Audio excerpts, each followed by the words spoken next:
That's just sports, baby.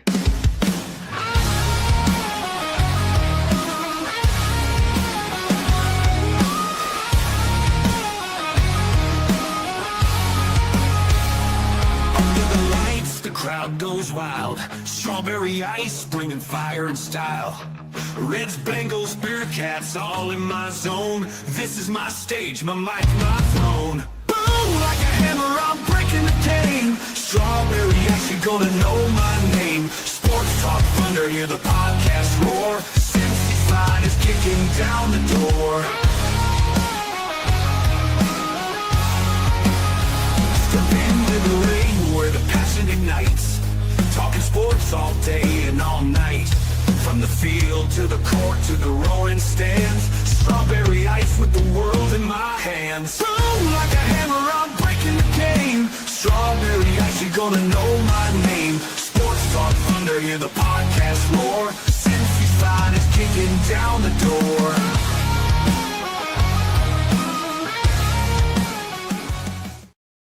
Hey guys, what's going on? Welcome to the show. This is Sports with Strawberry Ice. I'm your host, Iceman Jeff Trunapole. And as always, I bring you sports from a West Side point of view right here in the great city of Cincinnati, Ohio. And as always, I'm coming to you live from the Ice Cave. All right, shout out to my sponsors. They are Priority Lawn and Landscaping for all your lawn and landscaping needs. You need your grass cut, you need your shrubbery trimmed, I don't know, you need a paper patio, you need anything. I mean anything. Landscaping required. Think Priority Lawn and Landscaping. Also, shout out to T Properties, quality housing for quality people. Check out the website at www.tpropertiesllc.com for all your rental property management needs and your rental needs. And of course, Meyer Window, Door, and more. I got it in my house. I highly recommend you get them in yours. They're energy efficient, great looking windows, easy to clean. Meyer Window, Door, and more. The website is MeyerCincinnati.com. And also, shout out to my favorite brewery, Moorline Lager House. Get on down there, get you some delicious Moorline beer, some delicious Moorline food. And tell them I sent you. Moorline Lager House. Yes, Moorline Lager House is the place to be. Normally, I'm doing a watch party there tonight, but they decided not to do it tonight because they didn't have enough reservations from people wanting to go down there and watch the game. So, do me a favor. Every Sunday, if you need a place to go watch the game that the Bengals are not at home, come on down to Moorline Lager House. I'll be down there playing some music, giving away some stuff, having a great time. Also, we're doing a tailgate down there 3 hours before every single Bengals home game. Come on down. It's free to come on down and hang out there. If you want to do the all-inclusive, you can get it. It's online there at Moorline Lager House, and it's all-inclusive. Drinks, food, everything. We got a DJ down there. I'm hosting. We're having a great time, so come on down to Moorline Lager House 3 hours before the tailgate. What is up to everybody in the chat? We've got Stranger in the Brad's in there. Tony Blazin, Kevin's in there, Mike Madden, and poor Bengals fan. What is up to everybody? The Reds did it. Unbelievable. The Cincinnati Reds. I was one game away from getting my prediction completely right. I got to have the Bengals win tonight. But I predicted on the show Friday that the Bearcats would win, the Reds would sweep the Brewers and get into the playoffs. Well, they got into the playoffs. And I predicted the Bengals would win tonight. We'll find out what happens. But my optimistic point of view for you guys is look how many times we gave up on the Reds, and they were never really in a playoff contention until really the last 2 weeks, like a legit shot. The Bengals are still in first place. The Ravens are 1-3. We win tonight. We're 3-1. We got a legit shot. Let's go get this dub. That's all I got to say. With that being said, let's get to my co-host for today. He's the Bengals NFL co-fan of the year. He's my captain. He's your captain. He's Bengals captain. What's up, Cap? Oh, man. I'm nervous, bro. I'm nervous too, dude. My hands are literally sitting there shaking. I'm like, I am nervous. I'm like, I've been nervous all weekend from the Reds to the Bearcats and now the Bengals. It's like, dude, I'm like, but I love it though. I like this stuff. It's nervous energy. It's not I'm not nervous that they're not gonna lay an egg. I'm nervous of the intensity of and how close this game's going to be. I think. Well, and Cincinnati in general, like, how many times did people give up on the Reds? Exactly. Midway, early, midway, later, and the fact that there was even a game to like bite nails over was phenomenal. And granted, yeah, I would have loved to win that last one. It would have been great to sweep them. But you know what? They earned that right because they beat the Mets, and everybody talked about it back then. That really mattered. That's going to come back. That's a huge series win. And sure enough, it proved to be, because that was the deciding factor. Exactly. John Travolta says he's getting some Gold Star to celebrate. That's a great way to celebrate with some Cincinnati chili. I prefer Skyline, but hey, if you want Gold Star, that's cool. So I kind of did some little bit of research, and we've talked about this run game that the Bengals have got to get going. And I went back and I saw some videos of the Bengals' very first drive of the season up in Cleveland. You remember that? It seemed like forever ago. But they actually ran the ball really well in that first drive. Yeah. Ever since then, they've had it's been a struggle. I don't know why, but to me, that gives me hope that they can do it. And that's against the Browns. The Browns got a really good front four there. So they can do it. I don't know why they haven't done it, what's been the problem, but that gives me hope, because I do think they need to really establish the run tonight. And I'm not saying, we're going to become a running football team. We're still going to throw the ball a lot, but we need to establish the run tonight. And I think that's going to be a big key to this whole thing. You know what? I hope they can, because it came down to execution. Mm-hmm. Anybody that was posting film, it was guys just not blocking correctly, not, following the assignment, all the basic stuff. They're not getting right now. Mm-hmm. You can chalk it up to, 2 new guards, chalk it up to the new offensive line coach. I'm getting a little tired of using that as an excuse, because the players themselves, I say it all the time, like, we need time to gel. Mm-hmm. Every year there's new guys. We've got to figure out a way to shorten that timeline to gel, because we swap people out every year. Like, if that's the offensive line we're going to be, they got to get it done quicker. And run blocking is going to be critical. And you nailed it. Now, people on the, on Twitter, on everywhere else, it's frustrating to me, because again, I remember everything, I see everything, and one person will talk to just me. Meanwhile, I've heard opinions out of hundreds of thousands of people over how many years, and they're like, oh, Zach has never been able to run the ball. Joe Mixon led the AFC. Joe Mixon had a couple of years. And then all the people that are railing against the fact that some reason a head coach just doesn't know how to run, which is not a thing, were the ones saying cut Mixon because he'd lost a step. Mm-hmm. So we were starting a guy that those people said lost a step. We get Chase Brown, who comes in and has as good, if not better, season. And now, granted, all your advanced metrics, it's going to be a little weird because the Bengals are so pass heavy, and it's a cliche, but they do supplement the run game with a quick, short passing game. We talk about the run game. The only reason we care about the run game is to take heat off of Joe. Right. But Jake now. Jake, when you look, and 30% of his throws are like under 1.5 seconds, and they're short yardage. Mm-hmm. That's taking heat off of any QB that's getting the ball out that quickly, that short, letting somebody make a move. You're giving your running back or your wide receiver a head start. That's all you're doing. Yeah, Crip, you're late. Go take your lap. Hurry up. Come on. What's wrong with you? Poor Bengal fan. Where's the Red talk? Jeff Carr will be joining us at 6. So we will do a lot more Red talk then. Now I haven't heard yet, but Mike Madden, he says Rivers starting. He said right tackle. He meant right guard. Is he starting tonight? I have not heard anything about that. If Rivers or Reisner is starting at right guard tonight, so I don't know if anybody in the chat has heard anything or not. But I'm not sure of that. What's going to happen? I haven't seen anything definitively. I'm assuming Dalton is starting. He's walking around enjoying the sights of the stadium, but I bet there's a short leash if anything goes wrong. I just hope. I just put it this way: I don't want them to keep pulling him out and putting Rivers in, and pulling out. If they're going to go with Rivers, go with them. Just like you said, so this offense line can start gelling. If we're going to go with Rivers, then let's go with Rivers. So you can't keep playing musical chairs with the offensive line. You got to make a decision and go with that. So if they think Rivers gives them the best chance to going forward, then put Rivers in. Now, like Dale said on Friday, I don't know if I really like Rivers starting his first start against Denver in this defense because they had a really good pass rush. So we'll see. Let's see here. I had a couple. Yeah, poor Bengals fans is very upset. Let's see here. John Travolta. Chase Brown breakout game.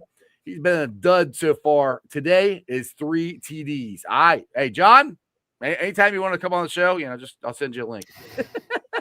Hey, I'll take a breakout game. He, I've questioned it, and offensive line play, I don't know a ton about, but I get a lot of information from, we've got some great offensive line analysts online. Hey, Ken, who they, I'll ask an ex-coach every now and then questions, but I feel like in addition to the offensive line issues, there were a couple of runs where I thought Chase could have hit or was supposed to hit a different hole. Right. We'll see. Stranger here says Zach, the OC needs to go. Zach, the head coach, I'm okay with. The funny thing is, I once again got confirmation. Dan Pitcher calls plays. I'm not saying he calls all the plays. I don't know. No one knows other than inside that headset what the mix is. But right. if Pitch calls a play or calls 2 plays go in, and Zach says I like it, let's go, and that's constant. Mm-hmm. We don't know how. It could be 90%. It could be, and you know what? That doesn't matter because it could be the worst possible times. It's Zach overriding, calling the worst possible play. I don't think that's happening either, just because. And we're never going to know that we're not in the headset. Right. Unless it comes down to execution more than anything. Yeah. And that's what I've seen a lot on a lot of the tape that not that I did, but stuff that Dale's broken up and Sands has cut up and stuff like that. The offensive line has missed blocks. They have missed assignments. Chase Brown has missed holes. It's missing. Now, yes, you can say that comes down to coaching, but sometimes it comes down to the player. The coach can only coach them up, so the players got to execute the plan right. And if they're not, when you can see it on tape, then it's put it this way. I'll say it's on both. It's not just solely on the coach. It's the players have got to have some of this too. They got to do better. Greg, Bears benching 2 starting tackles. If we had the confidence in the depth, I think we would. I really do. I agree. I've seen it. That Again, Zach benched Andy Dalton on his birthday. Yeah, he did. Veteran, Andy Dalton, just like whatever. He didn't care. It had to be done at the time, and he did it. So I don't think there is the. Now he will let the position coaches and the coordinators do what they got to do. And, I've heard a little bit about what went on last year, and Zach vehemently disagreed with some things going on, but as a leader, as a head coach, allowed some things to. It's like, all right, you're giving me the data, right? You're telling me it's going to change. I'm giving you the opportunity to see a change. And then when it didn't, foot came down and change was made. People don't necessarily see it, but yeah, that was a collaborative effort. So I don't know exactly, but the thing is, okay, let's say that Zach has too much input. I don't think we're going to get anything vastly different with Pitcher. Because Pitcher's designing these plays. He's the one. Well, don't you remember people wanted Callahan to do the play calls? Well, he's doing them in Tennessee, and Callahan did. Again, people lost their minds at that throw from Tyler Boyd in the backfield that got picked and returned for a touchdown against the Jags. And everybody wanted Zach's head, and it was Callahan that called it, and Callahan came out and admitted it. Mm-hmm. It just underscores the fact that people don't know. When offense is humming, when we're executing. And there are a lot of reasons that we weren't. But number one, Joe is hurt. We lost QB1. The Chiefs are struggling with QB1. The Ravens are struggling with QB1. Mm-hmm. The Bills. That's what's killing me. It's like the AFC North is I wide know. open. I'm like, God. That's 2 years. Now it makes me feel a little bit better because I think last year the Eagles were going to be tough to beat. Yeah. And I think this year the Eagles are going to be tough to beat. I mean, did you see them do the fake tush push? They faked it and then ran it around. No kidding. Yeah. No, I missed it. Yeah. It worked. They were on like it worked. They totally, the Buccaneers totally bid on it. Because it wasn't even, I think it was for a first down, but they were within the red zone.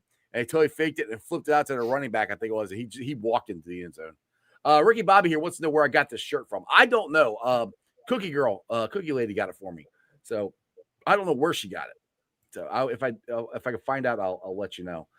Mike Madden, Browning can get going. The division is still ours. Exactly. Yes, Pittsburgh is playing well, but Baltimore is full of injuries, and they're playing like crap. And I still don't believe in Pittsburgh's defense. I still don't. I don't think they're that good. So we'll see. And then Stranger here says, I prefer pitcher calling all the plays, but this mixed system isn't seeming like I like the blend well, put that way. But it blended just fine last year.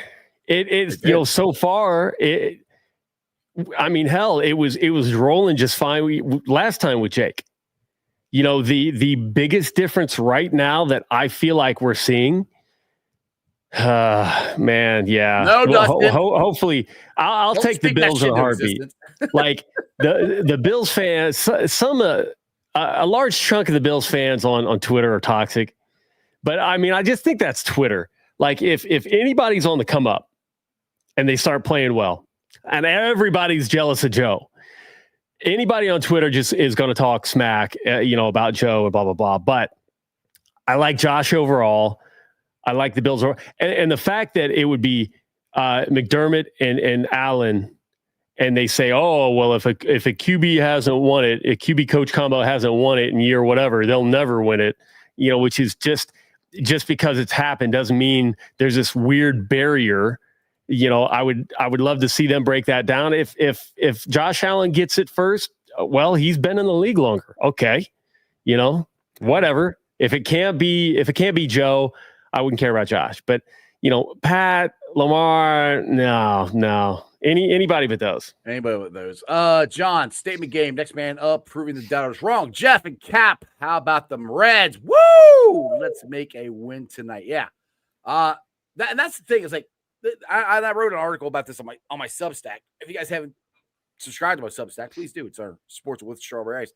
This so far has been one of the greatest sports weekends in Cincinnati history for me personally. I mean, the Reds won 2 out of 3 in Milwaukee. They won the series after losing 13 consecutive series to the Brewers. The Bearcats won a game that they would have lost last year in Kansas, a very hard-fought game that they won. Ohio State won. All we need now is the Bengals to win. Knock on wood. I think it's going to happen. I'm like, there's so much momentum going in this city. I know they're out in Denver, and it's going to be hard, but it just momentum's a real thing. And it does generate from team to team in a city. A city gets high. I mean, look at Boston. I mean, Boston didn't win crap for years. And the Patriots won, and then the Celtics won, and then the Bruins won. Cities get hot.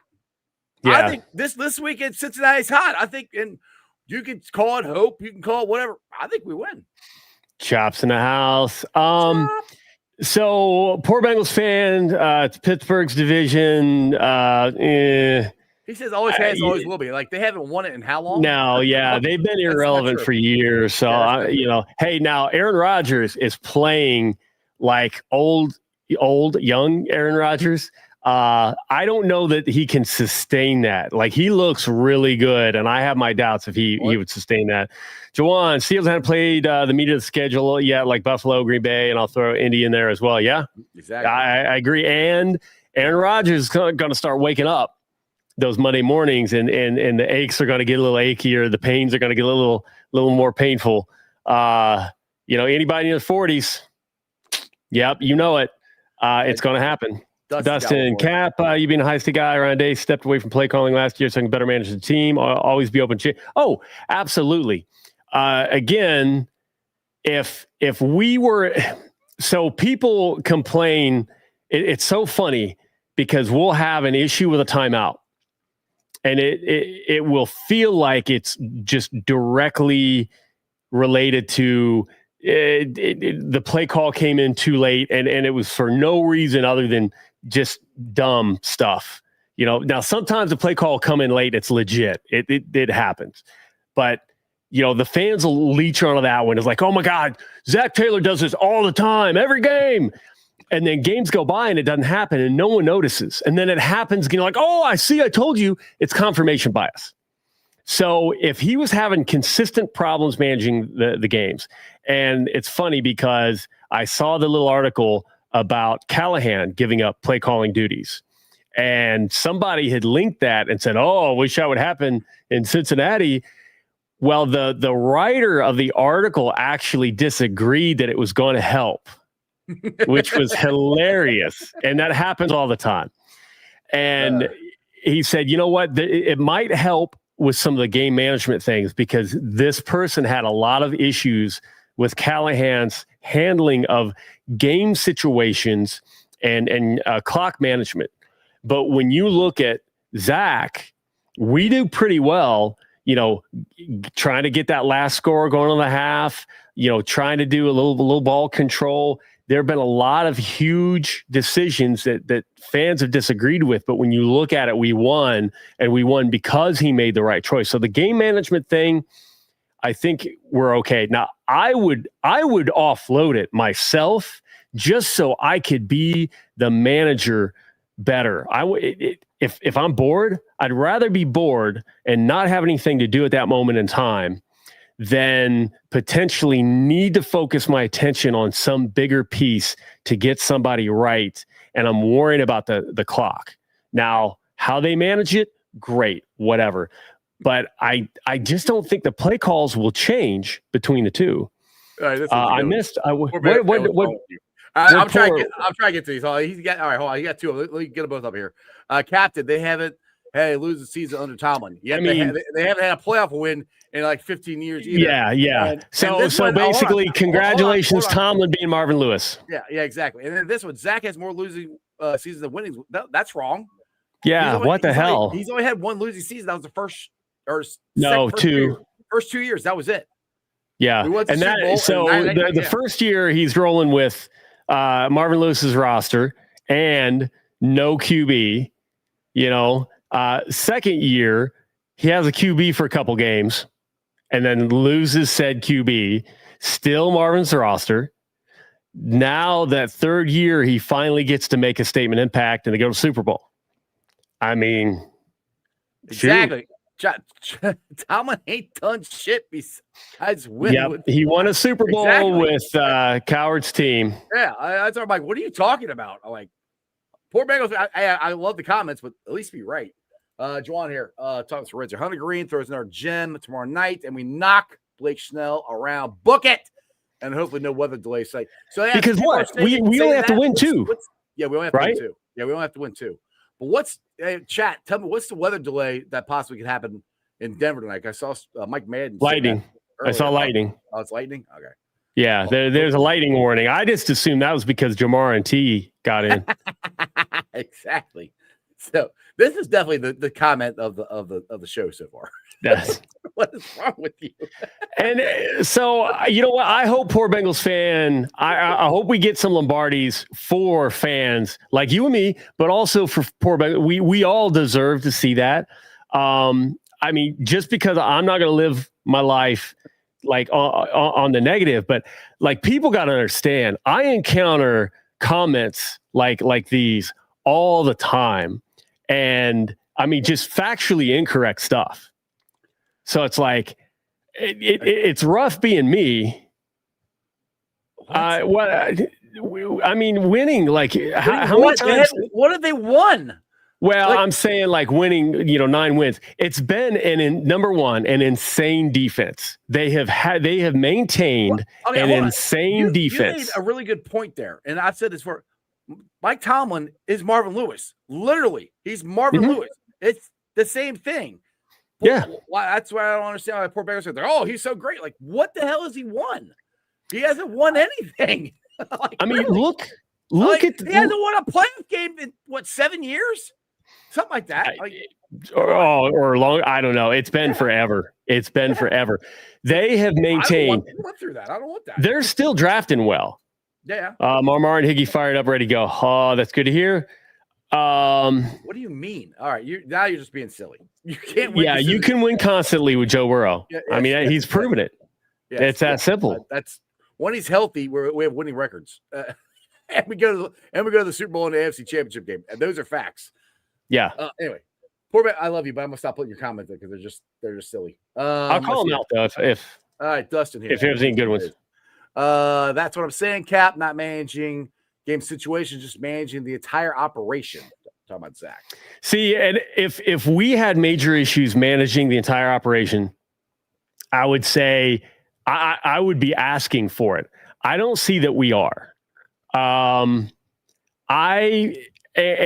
don't know that an offensive coordinator calling the plays would change some of the things that if you put me in there, I have an agentic AI setup that I think would be perfect for football.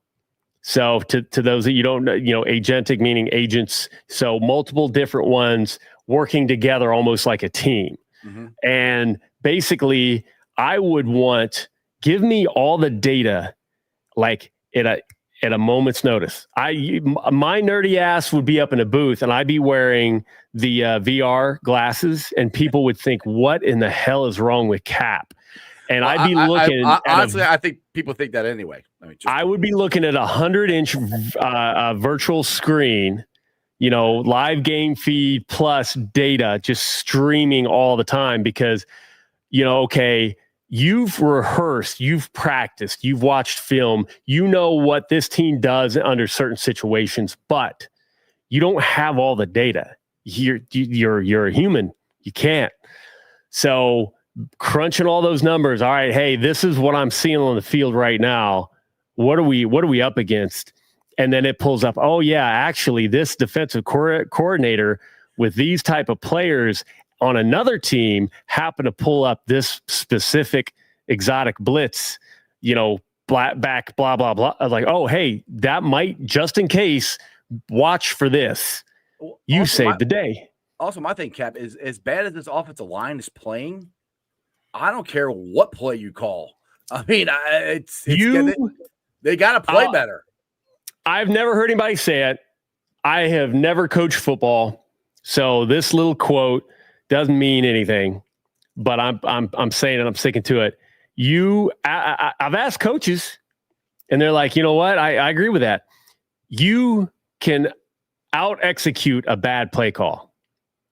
You cannot out play call bad execution. Yeah. If you just shit the bed and you don't block, you let everyone through, the play design is not going to help you out. And also might be player evaluation too, because this is where I'll go with Dustin here. How do you explain always consistently finishing the bottom of the league in the run game, bad line play mostly? And I'll kind of put this at Duke Tobin's feet. I mean, he's the one that goes out and gets some of these guys that are not executing. I mean, I love Orlando Brown. Yeah, I love Orlando Brown, but he's not playing very good. Ted didn't play very good. I love Ted. They didn't play very good. Ted admitted it. Ted admitted that he was disappointed. So, which is good because obviously he recognizes it and he's going to come back and have, I'm predicting God, I'm knocking on wood. I got a wood desk. Otherwise I don't know what that looked like. So I'm knocking on a wood desk. So anyway, I'm hoping for a big rebound for the offensive line tonight. Yes. And if you look at years past, that fourth game, that fifth game, they started to kind of gel. So for me, number one is talent acquisition. We had Turner. Turner was a problem. we got rid of him. We had Frank. We actually didn't have Frank very long. No, 2 years. And hold that thought here, because we got a superstar in the waiting room. He is from Locked On Reds. I think hopefully he's recovered, because I know he was celebrating his ass off last night, like I was with the Reds getting in the playoffs. But he is the one and only Jeff Carr.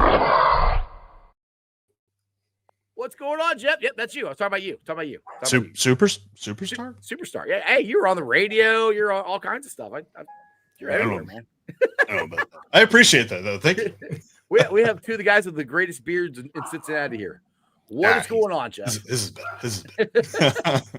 It's going good, Jeff. Good to see you. Good to see you, Captain. Like, oh man, I cannot believe we're here. Like, let's go. Just talking to somebody about this on the phone. Like, I felt like after the A's sweep, I felt like after the first 2 games against the Pirates, I was like, well, back in, guys. This was a fun year, but Noelvi Marte robs that home run, and I'm like, crap, dude, we're going to do what a play. Dude, I said that. I said that play can propel this team to win that. And the fans to disperse to make sure it happened. Yes. Shout out to those fans. Yes, I was trying to think who it was nationally that was talking about that. They're just like, wow, like, imagine if this was a Yankees game, they'd be like trying to punch Marte to get the ball. Like, just completely opposite reaction in Cincinnati. They really love their team there, don't they? And I was like, yeah, we do. You bet. Yeah, we do. And we're smart baseball fans. Right. And to be honest, like, even before that, I was trying to think, I'm like, what is the signature moment for this season? Because it feels like every team's got that. Like, there's a point in the season where you just kind of feel like it seems like things are better than they appear. And that was really the moment. And it's crazy that it took that long and you're waiting till September to get your moment. But that was the moment where I'm just like, this is going to work. Yeah. I mean, and it all goes back to the trade. Getting Key Brian Hayes. If we don't get Key Brian Hayes, I don't think they move Marte out there consistently to right field. And shout out to him for working his ass off on that exact play. I mean, and seeing TJ Friedel hug him, it was like a fatherly hug. Like, my boy graduated. My boy did it. It was awesome. Like, dude, I was going freaking nuts here watching that game. Well, and like the very next pitch, or was it the second pitch? But the next batter.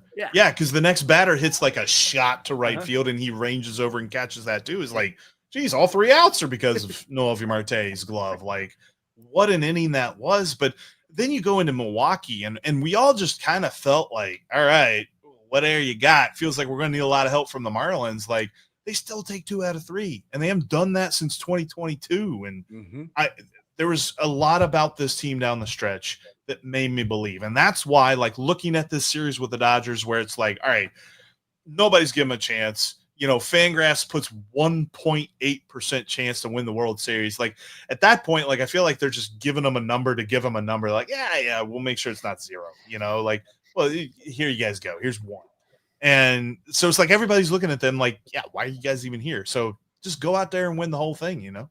I remember, if I recall, I remember hearing a lot of people saying we were going to get swept by the A's the last time, and what we actually swept the A's. So anything can happen. Now, granted, that was a special team, but hey, if we get every single player on this Reds lineup to play the ball that they know, I'm looking at you, Ellie. He plays the ball that he knows how to play. The confident throws to first, he's paying attention. He's locked in.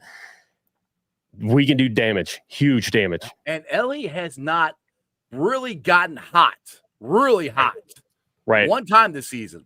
Right now, what if he's waiting for the playoffs? Yeah, I mean, dude, the home run he hit in Milwaukee, Jeff, he crushed that thing. Still flying, I think. If the one they stopped it was the wall. What was what's-his-face trying to catch that? Jackson Churio, yeah. Yeah, what? he was like, I'm going to jump.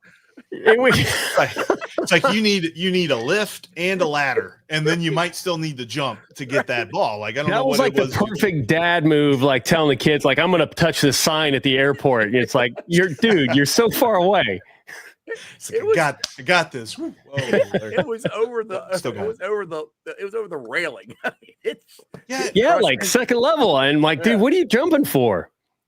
But Cap, that's a great point because it feels like that's what they've done here recently. Not the big time homer thing, but the clean baseball, the clean fielding. It feels like they've really calmed down, and that's the big difference here. And it's going to be annoying because I feel like, and me and Steve just recorded a podcast that's going to release tomorrow morning where we talk about who our optimal lineup is for the playoffs and why Terry Francona is not going to do it, because Terry Francona is doing a run prevention lineup. He is focused more on who is fielding rather than more on who is hitting. And for me, I don't necessarily know that I hate it, but I definitely don't love it.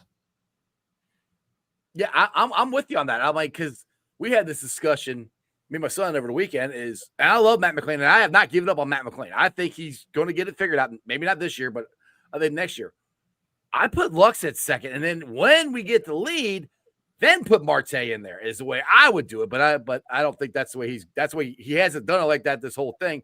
And there's kind of a point to this. If it ain't broke, why you try to fix it? But we got 3 games. We need to win 2. And we're going to have a hard time scoring against the Dodgers. But our pitching, I think, is going to be set up perfectly. In a 3-game series, we got to win 2. We can win 2 in L.A. Especially with our pitching. Yes. I think the sour taste we have in our mouths about like lineups and the way that he handled the pitching staff, had they won game 162, I think we would have felt a little bit better about his plan. But like, it was clear he left Singer in way too long. Mm-hmm. He started Trevino because he's Singer's catcher. That's fine. But then whenever he pulled Singer, he still hit Trevino the very next inning and didn't pull him. And did Sal Stewart got in that bat, or did he get in that bat? I don't even think he got in that bat. I don't think he got in that bat yesterday. Not it's yesterday. Like you hit a home run and then he immediately gets pulled in game 2, and he didn't play in the next game. Like, what are we doing? He did the same thing with Tyler. Tyler Stevenson hit the 2-run homer to tie out the game up against the Pirates, and then he doesn't play in the next game. I'm like, now, I love Tito, but it's like, when Tito comes out and says he did that on purpose to piss off Sal, and Sal just goes on a wrecking spree for 2 games, and we take both, then I'll be like, "Holy cow, Tito, you're a genius!" Go on that one. Yeah. That's. Okay, I'm just gonna read this comment. Elliott was really hot for the Tiger series. If we can get back to that level, might push them through. Yeah. Go ahead, Jeff. Yeah, but even like his hot streak, that Tiger series, that was a long time ago. Like, yeah. Since the month of August, I think it was like right there at the end of July, Ellie was close to 4 WAR. And then at the end of August, he was closer to 3 WAR because it went down because he had such a bad month. And then we started to see the wheels turning here these last couple of weeks. Like we said, that huge home run. That was like his 2nd home run the last week. And so you're like, okay, maybe you are getting going. That'll be huge. But if they get anything, because you keep bringing up Matt McClain, I keep thinking about, like, if they get anything out of him, that's going to be huge, because right now he's kind of been a negative. The fielding's been slightly positive. The bat's been a negative. And what did we say coming into this season? Boy, Matt McClain's back. The team's going to be better. He has not made the team better, but he can, and he can hit that reset button for the year in this playoff series if he just starts going. I mean, why not, right? I think that's the mantra going into the playoffs, right? Why not? Why not? Why not us? Can't kill the Reds. I'm going to take a quote from some really smart guy I heard on Austin Elmore's show earlier today, talking about how Matt McClain got a walk, and if I'm quoting it right, a dribbler, or however you said it. Key Brian Hayes. That's Key Brian Hayes. Yeah. He hit. I mean, it worked. 2 mile an hour exit velocity, and it went 7 feet. But I mean, he got to first safely, so that's all that matters. Once stuff like that happens, you're going, it's going to happen. Things are breaking our way. That shit just doesn't happen for no reason. I mean, now, I'm not saying we're going to go and win the World Series. I have no idea, but I do think we can win. I'm not saying it. I'm not. Oh no, I'm not. Oh, I got a bet. I already placed a bet on the Reds winning the World Series. So I already my money's where my mouth is. But I am very confident we can go in here and beat the Dodgers. And one thing that last time we played the Dodgers, if I'm correct, was 1995, and we swept them. I don't think we played them since then. Now, on the caveat to that I think the Reds are on a 22-game 22 innings scoreless drought, though, I think, from being shut out for 2013 against the Pirates and then being shut out in 2020 for the 2 games for the Braves. They need to break that too. And so we're breaking curses here. We broke the Brewers curse. We can break this one, I think. There's and we heard it a little bit on Saturday night's game on Fox, where the Fox broadcasters really wanted to go about the history of the futility of the Reds for the last 30 years in the playoffs. And we're going to hear a lot about it in this Dodgers series as well with the national broadcasters we get there. But on top of that, they're also going to have this other talking point of that I think that the Reds became like the only team ever to make the playoffs without having a 15-game winner, 25 homer guy, somebody to hit 270, and we don't have any of that. There was like one other stat that was hilarious. It was like this laundry list of things that the Reds don't have, and yet here they are. And it's like, I think that for me is even more impressive. Like people are talking about like, how do you not have these things? It's like, how did they make the playoffs without having these things? It's just because they did the right things whenever they needed to do them. Like Brad says here, we finally saw the Tito effect. And that's when people asked me, and when we started going on this run, I'm like, for the last 3 weeks, I'm like, this is the Tito effect. Because, Jeff, I think when you were on the show last time, we talked about this is what Tito does. Go look at his years with Boston, his years with Cleveland. They ramp it up, and it's kind of like what Zach Taylor does with the Bengals. By the end of the season, they're in it. They're fighting for a spot. So that's the Tito Francona effect. And we're just getting started. I mean, who knows what happens when we get it with our pitching? You never know. Cause even the bullpen, let's give a shout out to the bullpen. I mean, their arms got to be almost falling off. I mean, Santillan and Pagan, you said it earlier today. They're on MLB, the show. Their arms would be red. I mean, my shirt. Yeah. Yeah, exactly. I don't know how their arms are still attached to them that he's used them so much. And what's interesting is we were looking at this as we're, kind of looking at the pitching staff and preparing for game 1 here on Tuesday night. They actually didn't pitch on Sunday, neither Santillan nor Pagan or Graham Ashcraft. And so you could conceivably, as long as he pitches well, see Hunter going 6th, then Graham in the 7th, then Santillan in the 8th, and Pagan in the 9th. Mm-hmm. And that feels pretty good. I mean, I'm a little bit worried about Ashcraft in the 7th, but it's like it feels like the Reds could really set up their A squad bullpen with their ace pitcher in game 1. Like, I really like their chances with that. Exactly. And you still got Chase Burns too. I mean, he's been lights out. I think. Oh, Connor Phillips, dude. I text you. I went to the game Tuesday. Connor Phillips, other than he's a dude.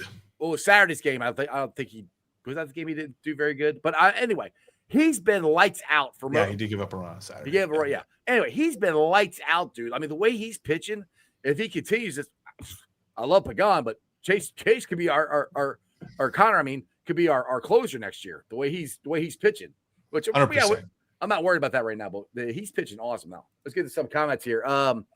Adam, do you guys really think we're going to win more games in the next 3 years? I think we're going to say 3 games. 3 years playing Key Brian Hayes over South Stewart. I personally think his defense has been way too overvalued. Well, South Stewart's going to be at first base. It's worth they're going to play him. I think so. I think that's the best. I think it's the best version of the rosters if they put him at first base, because I think that Nick Krall's going to have to be a little bit bold this offseason. One of the guys he could probably afford to be bold with in a trade to get like a big time outfield guy or something like that is with Spencer Steer, because Spencer Steer provides you with a really nice resume when it comes to a trade. Like, he can play anywhere. He's a solid bat. He's not necessarily the cleanup hitter or anything like that, but he's going to give you a solid bat in the lineup every time out. I think that there's going to be something to this where South Stewart's probably going to end up at first base. And I really like Key Brian Hayes at third base, and I don't think you can overvalue his defense. He's Gold Glove. He's Gold Glove. He is hitting horribly this year. Like, I want to say, I was looking at this, I think his OPS plus is like 69 overall between Pittsburgh and Cincinnati. It's better in Cincinnati, but again, small sample size, kind of hard to go crazy about the small sample size. But still, when you look at what he has done overall on the season, he has a 65 OPS plus. That means he's 35% below league average, and he still has a 1.5 WAR. That's how good his glove is. It outweighs his bad bat so much. And so I think that if you can get anything out of his bat moving forward, the $7.5 million that you're paying for a possible platinum glove guy at third base just can't be overvalued. It can't. And the one thing I will miss if they put Sal at first base, I think we'll miss, is I think Steer is his best position is first base. I mean, I think if you put Spencer Steer at first base every day, he'd win a Gold Glove. He is unbelievable over there. I know you said you like Sal's scooping ability better, but I just think the fielding in general that Steer provides is immeasurable. I mean, the one he got, I think it was yesterday, the shot down the line, down the first base line, he got it. That was a great play. I mean, those. I mean, he plays really good wherever he goes. I mean, he can be playing left field. I mean, he's in left field diving into the crowd, getting that foul ball the other night. That was fun. Yeah, I mean, you just wherever you put Spencer, he's a very good fielder. He's a very good player. That's why, like I said, it would give you some value. But we're not worried about that now because we're not doing the off-season talk yet. We're still in the playoffs. We don't have to do that. So, what's your gut feeling? Cap, I'll get you in on this too. Hunter Green against it's not Shohei. No, it's Blake Snell. Blake Snell, thank you. Hunter Green versus Blake Snell. Hunter Green has been pitching, I think, the best he's pitched all year. I mean, he pitched really good at the beginning of the year, then he got hurt. I think he's back to where he was. Cap, I'll let you go first. What's your thoughts on how Hunter Green is going to go against the Dodgers tomorrow? I have no idea. I just have to hope. I mean, these guys are hyped up. I mean, yeah, I went from one to break open my own champagne bottle and just ruin my house to almost in tears, seeing how happy these guys were, knowing how hard. I mean, Ellie is a superstar, regardless of any type of, droughts this season. He's one of these people that can drive ticket sales on his own. He's never seen a playoff. Right. And then finally he's in where he belongs. He belongs in the playoffs every year. Like the league and the fans are better for him. They get to see more Ellie on a bigger stage. I think these guys know that. And the fact that they've shown that they can lock in and they can clean up some of the mistakes. I just feel like they put it all together. I mean, Hunter's Hunter. He's going to throw 3 digits. And I'm just hoping and I'm thinking he's going to have the best game he's had all year. Jeff, what's your thoughts? I think so too. I think the biggest thing about Hunter this year is that his command has gotten so much better. Yes. And it's so consistent. I mean, he has, I think his walks per 9 is like barely above 2.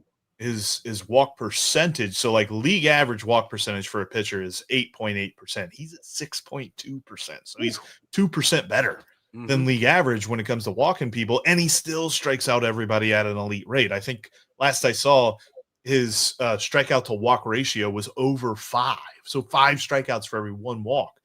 And I think that there's something to the way that he has evolved. He understands that there's a moment in an at-bat where you could choose to go for the strikeout or you could get the guy out with this pitch right here and move on to the next guy.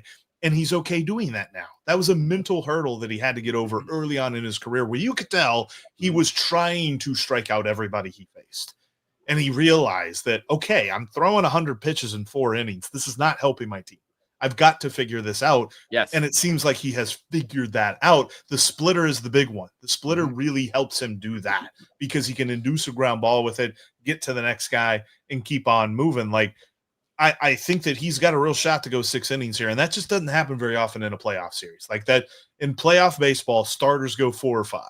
So if you go 6 or if you go 7, you are pitching super lights out. Dude, just think if he goes 6 or 7. The bullpen is in great shape going into the game 2, and if he goes 6 or 7, we win that game. We're in great shape going into game 2. Now, is Lodolo? Were you surprised? I'll put it this way: were you surprised that Lodolo pitched yesterday because he came out the other day because of a growing strain or whatever? He said he's gonna be all hands on deck Sunday. He said it, so it kind of surprised me that Tito actually went with it because. We get in, he's most likely our number 2 starter. Were you surprised that he pitched on Sunday? I was surprised at how he pitched. It was almost as if Tito used him like a lefty specialist because obviously lefty specialists are no longer, one batter only type guys. You got to go at least 3 batters. Nick Lodolo didn't pitch very much in this game, and he was kind of all over the place a little bit with his command because, he's pitching on short rest. He's pitching in a weird position. He's never made a relief appearance. So there's a little bit of that I'm hoping it didn't hurt Nick Lodolo, not like in a physical sense, but in just a baseball sense. Yeah. And I think that he'll start game 3. He should be starting game 3, but that's still going to be on short rest. That won't be on 5 days. Right. So all of that being said, I don't necessarily know that the juice was worth the squeeze on this one. And it does kind of confuse me. Right. That's kind of where I was coming from. I was with him coming out early from getting injured, and you are going to have him pitch. So you're saying he's going to pitch game 3. Who do you anticipate pitching game 2? Abbott. I think ideally it's Green Lodolo Abbott, but I think in this case they'll go 3 days rest for Lodolo, have him pitch game 3, and have Andrew Abbott pitch game 2. Okay. Because either way, those 3, you can win a series with those 3 as your starting pitcher. Now I do want to go back to Ellie, and one thing that you guys are talking about is how he's had a terrible month of August was his worst month, and then September he's gotten better. September he came back with the leg kick. The leg kick, I think, has really helped him get his power back, but also he had his legs are healthier. Now, one thing I've heard Cowboy and other guys say this a lot, that he's gotten rest. I think Ellie is hopefully realizing he doesn't need to play 162 games. Resting him would help him, and I think it's shown here. But how much has the leg kick really improved his power and just his overall offensive play right now? It allows them to load up. I mean, when you see different guys, the way that they time up pitches and things like that, part of that is to get their swing ready. And so the leg kick allows him to stay back on the ball so that whenever it's coming through, he's got all of his momentum going forward. He doesn't have any sort of bit of him that he's just trying to stay level as he's coming through the zone with his swing. And so a part of that is that's where his second wind is really coming from. Right. It's interesting because if you look at the month of August, like he just didn't hit extra base hits. He had 5 doubles and 3 triples, but he slugged a total of 319. That's not Ellie. That's not who we're used to. No. September wasn't like worlds better. He only slugged 370 in September, but he hit 3 homers. He had no homers in the month of August. So we're seeing that power stroke return a little bit. And that's why is the leg kick really allows him to load up. And whenever he times the swing correctly, then he's going to hit that thing a long way. Yeah, like Brad said, he's been dealing with a growing strain since July, and that also his defense in the last couple weeks has gotten better. Because Jeff, we talk about this a lot. I am a big proponent of putting Ellie in the outfield next year. Even if he's playing good, I still would put him out there. I think it would be better on him. I think the same thing that happened to Marte would happen to Ellie. Take some of the stress of trying to play infield, but anyway. That's where I think they would do. But yes, he has been dealing with a growing strain, and that is part of, I think, the problem too. Is where he wouldn't take days off, where he maybe future wise now he might realize, all right, I need a couple of days off to try to get this healed up quicker than it would if I keep playing, because he struggled. I remember there was also like a hamstring in there too. I think he's gone through some leg issues, big time. He's definitely gone through some stuff this year. I think that, I just fall back on what Joey Votto said a couple of years ago, that he was like, one of the lessons I learned in my career was that it's okay to take a few days off, because this is a long season. This is a hard grind. Mm-hmm. And that really helps you out later on in the year. And who's anybody to question Joey Votto? So he's definitely got and Steve kind of laid this out the other day on our pod. And he was like, if you give him an off day before an off day, like if you have him take a day off on a Wednesday before a Thursday off day, and you do that once a month, then he's got like a couple of weekends that are sort of in each month. And because of that, he's going to be more fresh, and he still plays 158 games. Right. Like, exactly. It's still awesome. That's plenty. we don't need him to break the Iron Man streak. I just want him to be healthy and productive. Let's see. Eric, get the Crypt Keeper here. Yeah, how many more games could we have won maybe if he was 100%, as opposed to him playing in every game at whatever percentage he was? And then, even if it's just 1 or 2, then we don't come down to 162, right? Like the Reds clinch easier than that. The game that kept rolling through my head all weekend was that home game. I think it was a home game against the Brewers. I think it was, and it was we had an 8-run lead. It was it was either 8-0 or 6. I think it was 8-0, and we lost. I was just like, I'm like, that's the game that was all weekends rolling through my head because I'm like, we should have never lost that game because that was the beginning of the season where we have really good pitching and we couldn't hit, or our pitching wasn't all good, and we knocked the cover off the ball. We scored 15 runs and then couldn't score again for another week. That's what was happening a lot at the beginning of the year, and that game kept running through my head. I'm like, ugh. But they pulled out. And so another thing I want to point out, yesterday's game, because I'm watching both. I got the Reds in one screen, I got the Mets on the other screen. Pete Alonso hit the ball he hit the left field was the hardest ball he hit all year. And to see the look on his face when the Marlins left fielder caught it, I'm like, they're done. They are effing done. Because he's going, what else can I do? He drilled that ball. And it wasn't like the guy being a diving catcher. He ran over and caught it. But that right there, I knew we were going to win. I knew we were going to get the playoffs. What's that? You wonder if that's the moment that he decided he was going to opt out. Because it was like after the game. After the game, he's like, yeah, I'm opting out. I'm going to be free agent. I'm like, geez, you guys ain't even got on the bus yet to go to the airport. And he's already like, yeah, no, I'm out of here. I'm out of here. Like, forget you guys. I mean, that's just and I was telling my wife this. Yes, the Reds played better, a lot better in the last 3 weeks to get into the playoffs. But the Mets played, they played awful. I mean, they had one of the worst stretches in baseball history. And they're not the only ones. I mean, the Detroit Tigers, the Indians, or excuse me, the Guardians were down back, 15 and a half games, and they came back and won. So, I mean, this has been a really weird stretch for teams who had leads and lost them. Did you hear how bitter the Mets TV peak? Oh, my God. Funny. I was dying laughing. The way, oh, look at the Marlins. They're cheering and, celebrating on the sidelines like, oh, no, this is their World Series. I'm like, dude, you sound so mad right now. So petty. Well, did you guys see the Reds Twitter today where they I guess it was a New York guy. It's like, oh, I'm not worried about the Reds at all. And then if you guys have not seen that, yeah, on the Reds social media. Well done. Reds media has always done a great job. The social media team. I love too. They clipped up Frank the Tank where he was like complaining about the Reds, and they're just like, "Who made the playoffs?" And it's Frank the Tank going, "The Reds." I love it. Jeff, I appreciate you jumping on. I know you've been a busy man. Plug some stuff before I let you go.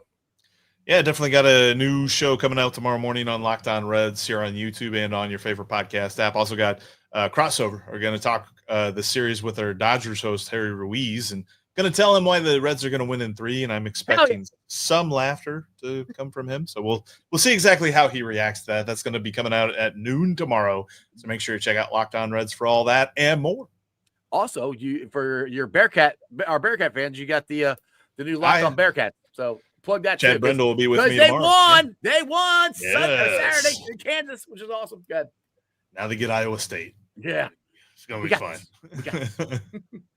We got this. It's going to be fun. Stripe and Nipper, too. That's going to look awesome. That's going to be awesome. That's going to be really cool. I want to go to this game. We'll see if I get there. But it's Locked On Bearcats. You're just hosting it yourself, right? You don't have an actual co-host yet? No, not yet. Cool. So he's a busy man. Appreciate you, Jeff.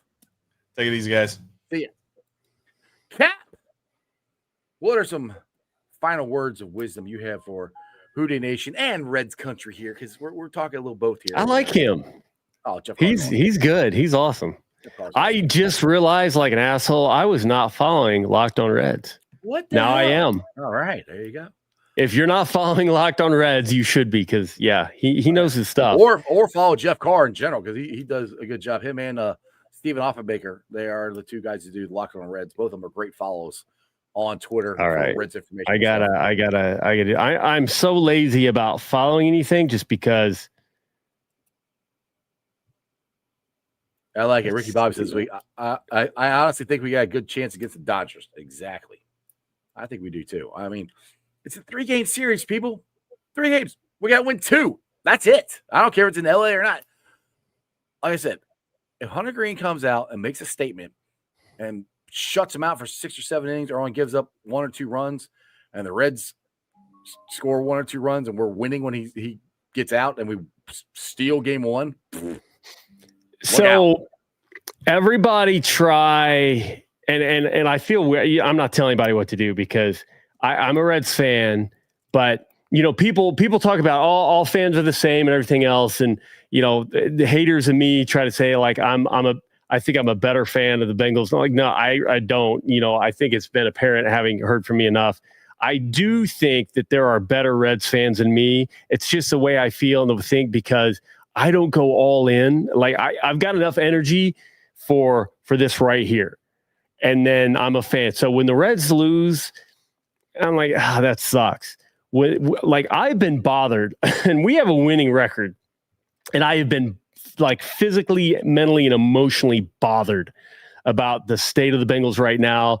When I get off here, I'm probably going to go throw up in preparation for Monday Night Football. Like I am sick. So it's different. So all of you that you'll never see a red captain suit because that is just a slap in the face for people who've been there day one that go harder than me. I will always look up to you all. But just do me a favor and think about 2021 and us Bengals fans were like, we just want to win a damn playoff game. Yeah. Just I want to win a series. Break the curse, win the playoff game, and we did it. And then we won the next one. And then we won, like watching the Joe Burrow get absolutely murdered. Adam, I don't know how not to be. Being honest means that you don't have to remember what lies you told to what people. It's just way easier. I got too much going on. I can't keep all that shit straight. Exactly. I got Reds gear, their Red stuff. I printed out the clinched photo, the 13x9 for the wife. She is a bigger Reds fan than I am. Oh, that's a huge Reds fan. I am a Reds fan, but she grew up going to games. Mm-hmm. I grew up going to Bengals games. She grew up going to Reds games. So we have crushed. She has helped me become a better Reds fan. That and the fact that baseball is complicated as shit. Like, you start talking about lineup changes and who in what order. I'm like, all right, I don't know yet. But back to the 2021, Joe Burrow was getting murdered in Nashville, and they won. And then to go to KC, you're like, man, it's been a great run. There are just no expectations, and we won. And like, holy shit, we're going to the Super Bowl. Same thing, same energy. Just win a game, score some runs. I saw somebody in chat. Just score some runs, and then scoring some runs turns into like, holy hell, we got game 1, and we only got one more. Yeah, 9 sacks. I was thinking 7, 9. That's nuts. 9 sacks, and he still won. There, I did a video. It's probably on my Twitter or something. I'm screaming 9 sacks, and we still freaking won. That's why I go back to, I've just seen the Bengals win games that they're not supposed to win. I've seen Zach Taylor pull it out. I've seen Jake Browning pull it out. I think we're going to Denver. We're pulling this thing out. I think the Reds are going to win the freaking series. The first time they've won a series since 1995. My son and my daughter, my son is 25. My daughter's 21. They've never, ever, ever seen the Reds win a playoff series. They've never seen it. I mean, they never saw the Bengals win a playoff game until 2021. We're breaking curses, baby. It's happening. We're going to win tonight. We're going to beat LA. I'm ready. Let's go. And Crypt, yeah, I look different everywhere, all the time. I have ADD. Yeah, Tony, I should have. I don't have that handy. Can you? Is it playing? Oh no, I had to fix my audio. I lost my censor button. That's it. Yeah, John Hinkle, remember, you down 23 points the first half. Exactly. We're like, well, hey, let's just enjoy it. And then boom. So let's go Reds. Let's do the same thing. And this time we're not getting screwed over by refs or umps. Exactly. I'll see you next Monday, Cap. Let's go. I cut him off for his day. Sorry. I can fire my own self up. What'd you say? I remember when Captain got drunk with Jake Browning. Cap, did you get drunk with Jake Browning? I'm wait for him to shake his head. Yes or no? I don't think you can hear me anymore. John, yes, sir. Who day tonight? Win tomorrow. Exactly. Oh, there you go. He said it. He only had a few beers. There you go. He only had a few beers with him. Anyway, all right, guys. The Monday night game is going to start here at 7 o'clock. Not the Bengals. We don't start. Of course, we got the late game. Of course we do. And then we got the late games tomorrow night for the Reds. So, and I got to be working like 4 o'clock in the morning. So I'm going to get no sleep tonight. But thanks for watching. I'm a live stream on YouTube, Facebook, X, Twitch. You can follow me on all those, along Instagram, Thread, and TikTok. Also, like I said, I've started a Substack blog. It's under Sports with Strawberry Ice. If you guys are interested, please go subscribe to that. Just go to Substack, Sports with Strawberry Ice. I got a new article out there I wrote about an hour or so ago and published it. So please make sure you check that out. Also, I'll be pulling a sign off later on tonight, putting on the podcast. It's on BeanPod, Apple iTunes, Spotify, Google, Stitcher Play, pretty much wherever you get your podcast.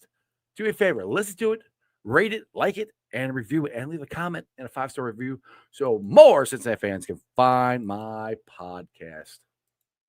All right, shout out to my sponsors. They are Priority Lawn and Landscaping for all your lawn and landscaping needs. You need your grass cut, you need shrubbery trimmed, I don't know, you need a paper patio, you need anything. I mean anything. Landscaping required. Think Priority Lawn and Landscaping.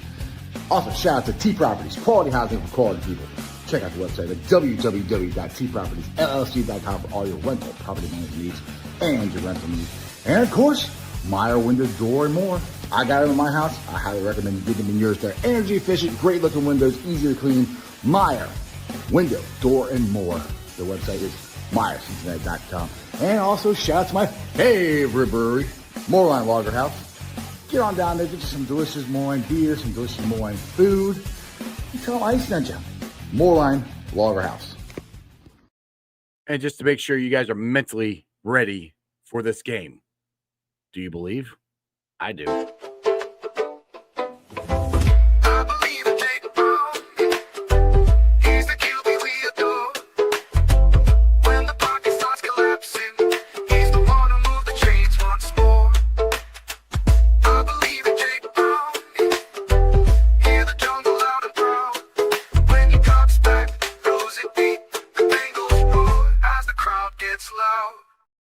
Other than that, remember one thing and one thing only. That's Who Day for life. Let's go, Reds. And that's your sports, baby. See ya!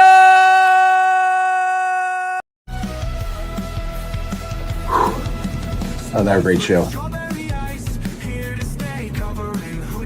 You guys still here? The show's over. You can come back tomorrow. I'm out of here. See ya.